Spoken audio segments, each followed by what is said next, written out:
Session of Singleton pattern. In this session, we will try to understand what is basically Singleton pattern, see a small code walkthrough, and see that how we can use practically in our projects. So let's just run to the fundamentals of Singleton pattern. First thing, they fall into creational categories of Singleton of design patterns. Singleton pattern will be normally used when we want only one instance of object to be created and shared between the clients. So there are situations where we only want one copy of the object to be shared between all the clients, and it's like for example, you want to share some kind of global data across across your project. So at that time, singleton pattern is the way out to do. Second, we also want that client should not create an instance of the object. In short, the object should be created by itself, okay, or it should be created by itself, or when the first time the object is accessed, a copy should be created, and later on all the data manipulations or data sharing should be through this copy. So it's like a, a big global class object or global object which you want to share across the clients.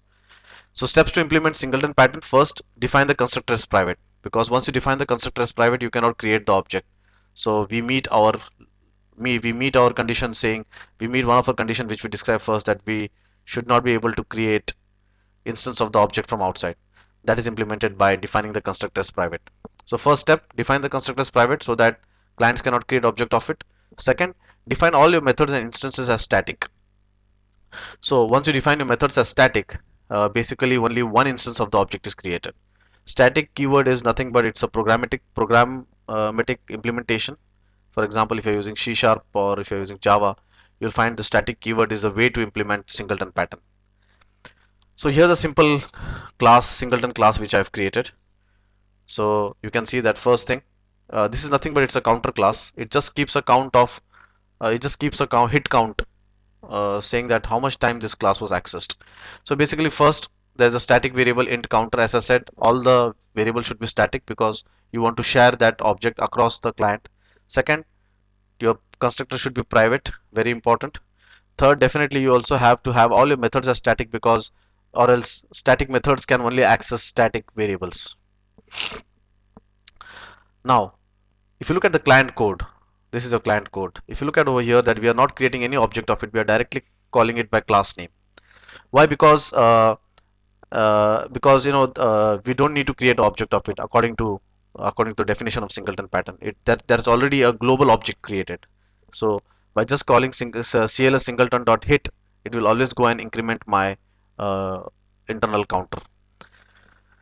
Now let's see the code walkthrough how it looks like. Here's a simple singleton class which does the same singleton class which I defined. So my class singleton, there's a counter, private singleton, so that nobody can create an object from outside. Static method names, hit, get total hits. What I've done is in my form I have two buttons, hit 1 and hit 2.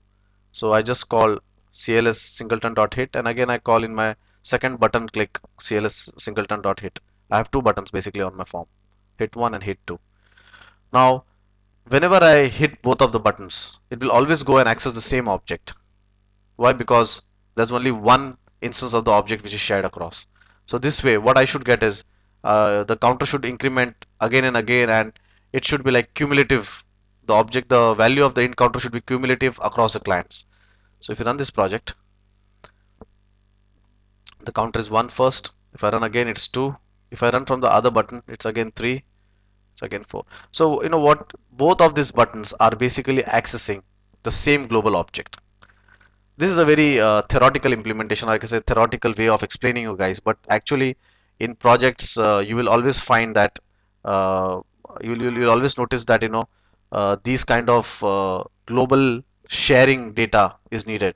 For instance, sometimes you would like to have some kind of parameters which are defined in project which you want to share across projects. You would like to define some kind of global variables which you want to share across projects. So in these kind of things, singleton pattern definitely comes to use. I hope that we were able to explain you singleton pattern. In case you have any doubts, you can always mail me your suggestions, your improvements, and your questions to shiv_koiral@yahoo.com. You can also add me to chat in case I'm available online on Yahoo. I'll definitely reply to it.